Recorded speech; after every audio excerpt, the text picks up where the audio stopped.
DEL AE5 of 7. It's a 20-minute delivery session and it's on communication, leadership and team management. I have all my participants permission to film, and they're aware that they have to fill in a feedback form at the back. Okay, so how did you guys enjoy your CPR and defib lesson just then? Good. Are Really you, good. You're getting a lot out of that? Very informative. Great. Need to get fitter.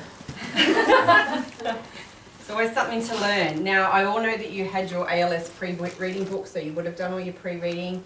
So we're not going to work on little things. I'm going to sort of presume that you know a little bit about what I'm going to talk about, and then we'll go from there. I'm going to do the importance of communication and leadership, and also team management. I'm also going to talk about effective participation within your roles in a resuscitation. I've got some PowerPoint presentations, there's a couple of videos. Later on down the track, Helen and myself will do some demonstration for you as trainers, and then we're going to get you to participate, obviously, to show us your team and leaders.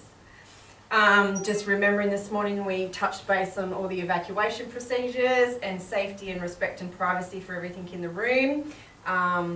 You know, what it says in the room stays in the room. Don't be afraid to ask questions. It's free and open, okay?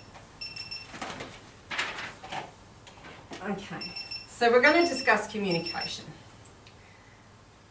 We're going to understand the ALS team and what's involved in a team. We're going to define those team roles, and we're going to discuss the importance of the non-technical roles in a team. So although we have technical, we also have non-technical roles that are just as important. And we're going to identify the whole effective communication. What is a team to you guys? Working together. I'm just going to jot these down quickly on my pretend whiteboard. Working together, yes? Effective communication. Yeah. Common goal. Yeah, working together for a common goal. I think you might have done a lot of your pre-reading, which is great. So a team, if we look at this statement, is together, everyone achieves more. So as a team, we are going to have that bigger outcome where we're going to achieve the best that we can. Never doubt that a small group of thoughtful, committed people can change the world, and indeed it is the only thing that ever has. We don't need a big team, and in these little facilities that you all work in, we're very aware that sometimes those teams aren't as big as in those base hospitals. So as long as we're working effectively and we're committed, then a small team is going to be just as effective. Okay, so this is a video. I just want you to have a bit of a watch and see. Oh, whoopsie. With these guys.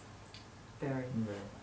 They didn't have to talk a lot, but they each knew their task and role, and they performed it very well, completely unrelated to nursing, but communication can be related to anything. So yes, effective communication in a very odd situation. Okay, so the ALS team. The ALS team. So our ALS team is sometimes 3, sometimes 10, depending on how many people we have. We're going to be a team that is well coordinated together. We need to be coordinated, we need to be collaborative. We're going to have those allocations of roles that we just discussed earlier so that everyone has a role to play.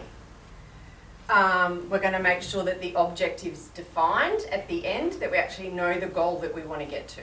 What is our goal at the end that we're all working towards as a team? We're going to have clear communication. Without clear communication, it is very hard to achieve that goal. Messages become mixed, things don't get done, somebody might double up. So it's very important to have that effective communication within your team. We're going to be supportive of one another. We're going to be there for each other. We're going to support someone if they're not sure. We're going to give them assistance. We're not going to run them down and tell them they can't do the job. We're not going to say, get out of the road, let me do that. We're going to try to support them in that role, and we're going to try and make sure that they can actually work through it. Now, if they're not comfortable, we can change roles around. It's flexible, so, you know, we can work around that. We're going to be encouraging, as I was saying, you know, really, if someone can't do it, that's okay. Let's find them another role that they do feel comfortable in. And also, we're always going to be led by our team leader. So the team leader is always going to be that person. It doesn't necessarily need to be the doctor in the room, but it will be a person with more seniority who's, you know, got that training. Can I just, comment on that? What tools do we have available to make this collaborative and coordinated? What did we talk about earlier that'll prompt you to be able to achieve this as a team? The algorithm. Following. Beautiful. ALS algorithm. So that's why we all learn exactly the same thing. What helps with communication? What's clear communication to you guys? A closed loop. Good. So what does closed loop mean? You guys To just ask used a it beautifully. question And And you getting know, a confirmed response. Good. Using names. Yep. And yeah. What else is in clear communication? Eye contact. Yes. What do you think about the language that we sometimes Simple. use? Direct language. clearly. So if I said I'm going to do a cricothyroidotomy, would you know what I meant? Would you No. stop me? Yes. Well, that's good. Nice. But just Sounds be dodgy. yeah, it sounds dodgy. Just be mindful of the words that we're using, and it can come down to things like drugs. The adrenaline is in a ratio. It says 1 in 10,000 or 1 in 1,000. Don't use that terminology. Your team will get lost. 1 milligram. Yeah. You And want a also I dose. actually have heard people called epinephrine, which is Yeah, an overseas American. drug. So Yeah. we, you know, we're trying to use the drugs that we use rather than things that we're not common with, which is why we all learn the same thing, so that everyone's on the same page. Yeah. So the team roles that we allocate and that are allocated for resuscitation are our airway and management. So that person is particularly on the airway. They are delivering breaths. It is also very important that they're the counting person for our cycle.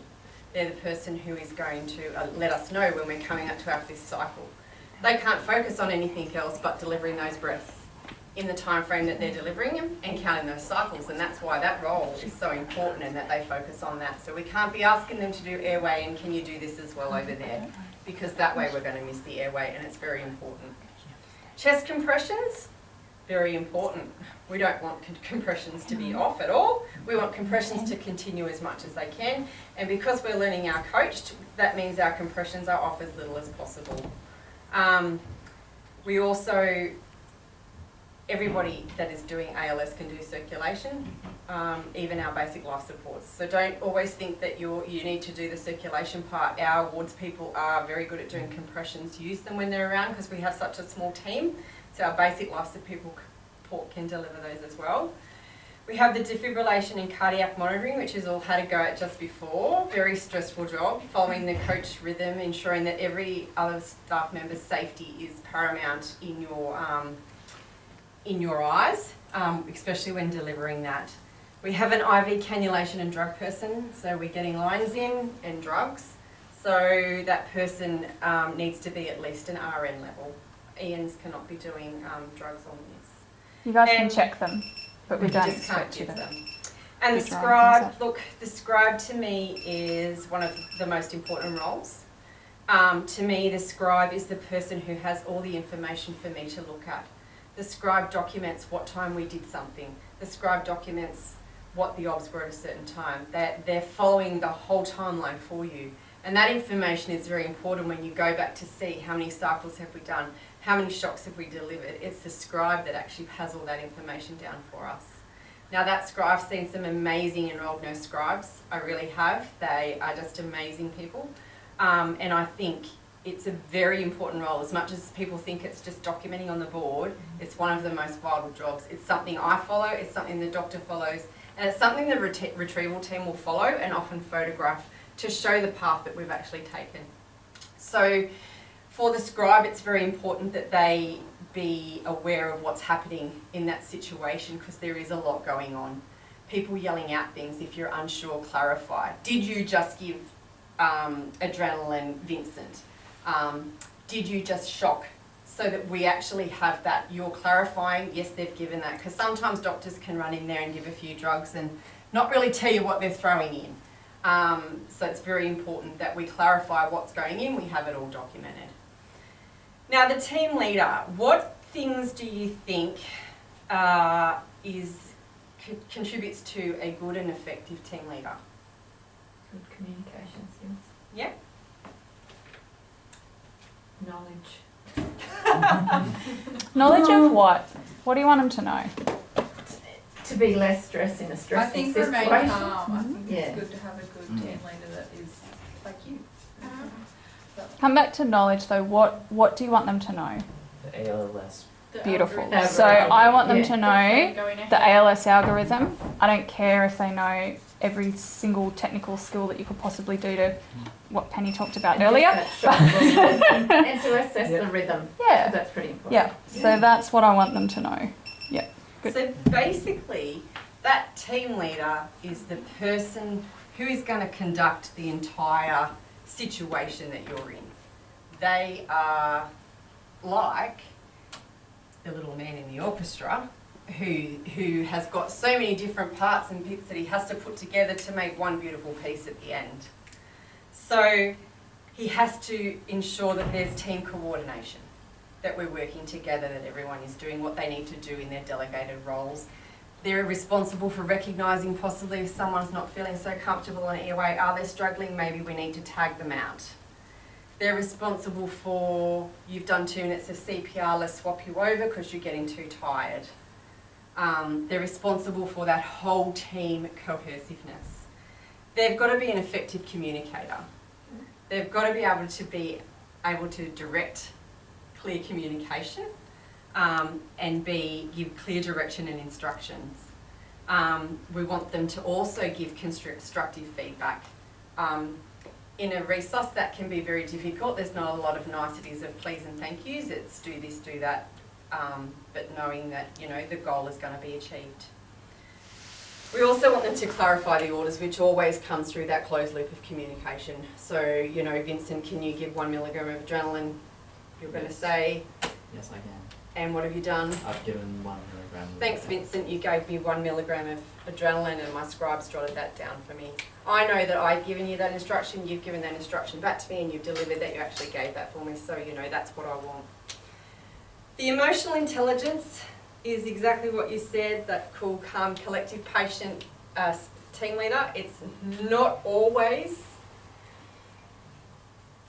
going to happen, but one would hope that our team leaders are going to be calm and just be able to direct that team. The minute the team leader gets heightened, becomes with adrenaline and heightens, then the whole team heightens and it becomes a whole team of, you know, that heightens. So therefore our productivity is going to go down.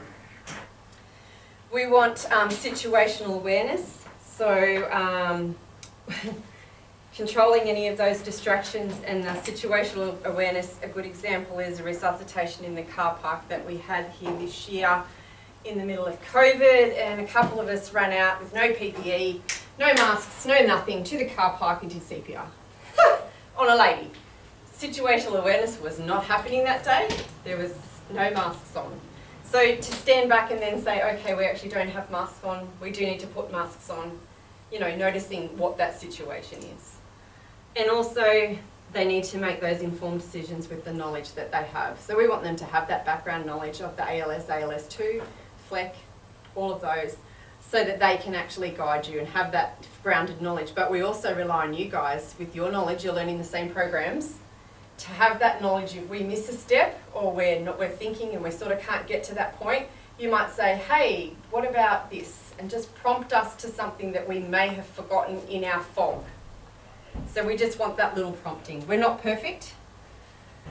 Technical versus... Can I just interrupt? Sorry, go back to situational awareness. So this is something that's really, really important in a resuscitation for the team leader to have, because a lot of you guys as team members lose it, which is understandable. You get fixed on your roles. So if you came into a resuscitation and your team leader was doing compressions, what would you do as one of the team members? Take care. over. Beautiful. Yeah. So we don't want them doing the technical roles if we can help it, because we want them back there guiding the team. If they do have to be doing a technical role, what do you think would be reasonable?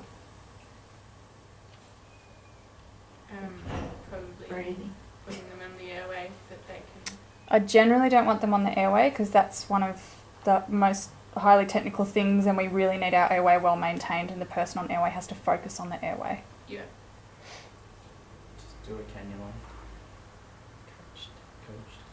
Put them on the defibrillator. Yeah. Okay. Defib. So if there's 3 of you on a night duty, one of you can do airway, one of you can do circulation. Your team leader should be on the defib because they're free in between to continue helping and Yeah. guiding the team. If they're stuck on a technical still where they're counting to 30 doing compressions, or they're counting 5 cycles, or they're focusing about getting an airway in, they're going to lose situational awareness. Yeah. So you guys as team members are there to support your team leader and go, I'll take over that. Do you want And to jump on the there used to be a defib? very big thing where all of our anaesthetist GPs and people would be the team leader and they would be doing airway. So we have now since gone away from that quite a lot, and that tends to not be, we used to always rely on them, but we don't tend to do that as much anymore now that all this new education has come out, which is great. So going on to technical and non-technical skills, we all know the technical skills, the clinical skills that we're going to be doing. We're putting cannulas in, we're doing airway, we're doing life support. The non-technical is the interaction with people. And this is only, mind you, if you have all the hands in the hospital. Often working in the smaller facilities, we don't. So we want to be aware of people, environment, and we want to also be aware of pulling curtains for people's privacy. We want to be aware of family members that are present and trying to explain to them what we're actually doing. Being in a resuscitation as a family member can be very daunting. What are they doing? Are they hurting my person? You know, so often that explanation is very well needed. Often we here at Young don't have the staff to be able to do that, as you would know, because there's not a lot of us here, but the minute that we can deliver that is best. Often it's someone who's doing another role that sort of takes on that role as well, just explaining. But it's very, very important to involve these people. And what was the other thing I was going to say? Nope, it's gone. So the technical skills, the situational awareness, people, privacy, prioritisation, your ability to make a decision about what is important as well, because we have doctors here that will throw you 5 orders in one go. You need to be assertive and say, I can only do one task at a time, which job would you like me to do? They do tend to throw out 50 at a time, thinking that you're superwoman. Use some assertiveness in a way, but not over the top. Also assertiveness when we have someone doing a task that we know that they should not be doing probably. Just to, you know, it's about being aware of what people's limits are, what's appropriate, what's not. We want all that good communication, we want the leadership. We also want task delegation into our roles.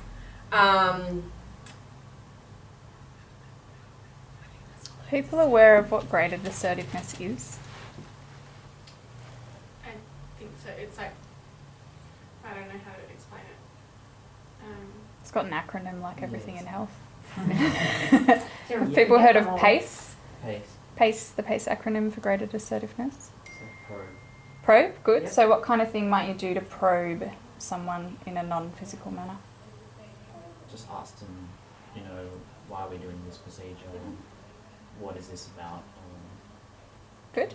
Yep. And what are we encouraging them to do there, or giving them the opportunity to do?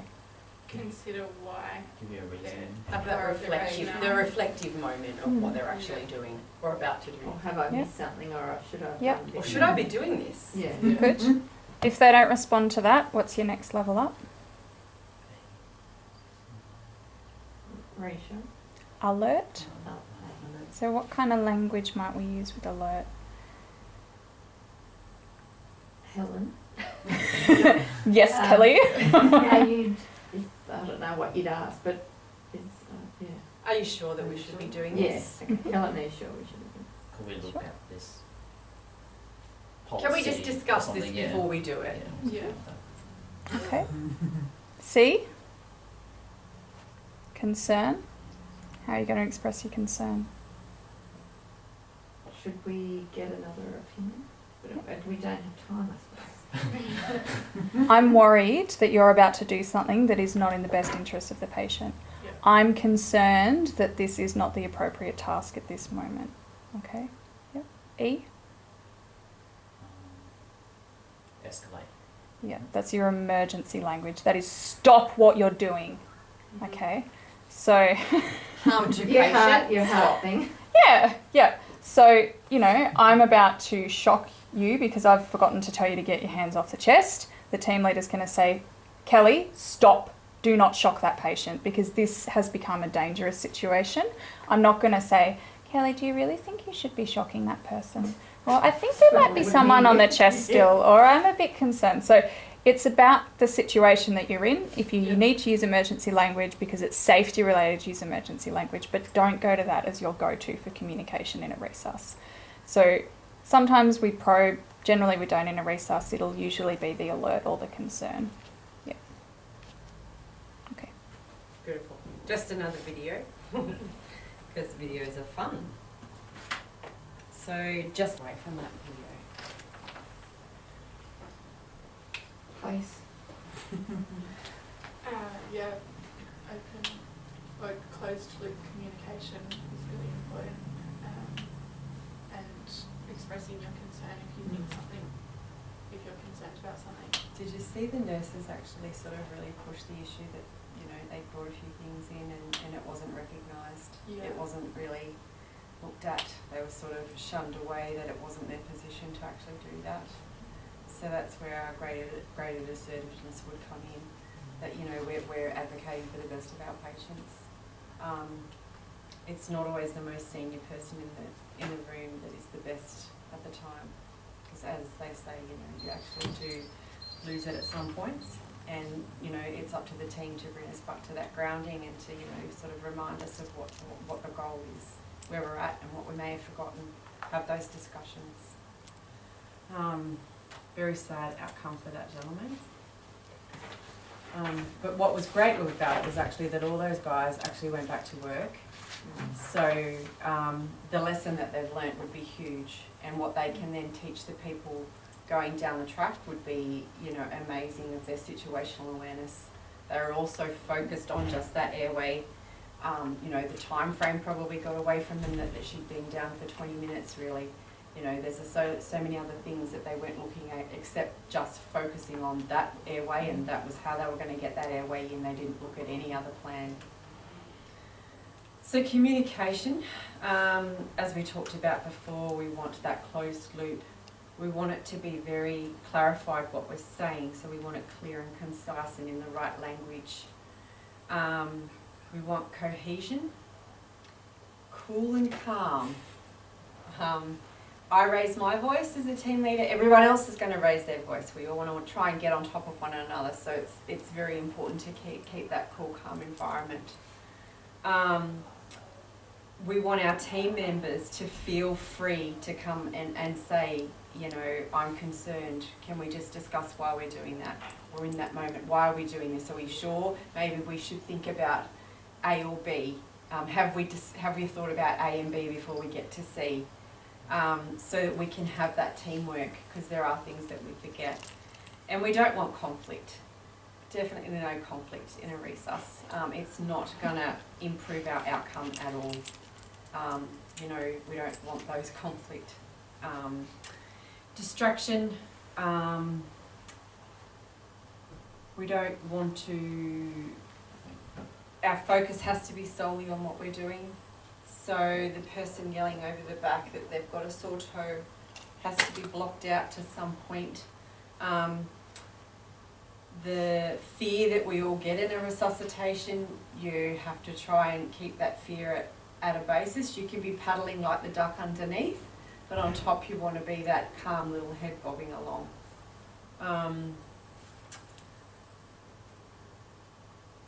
And just one last video.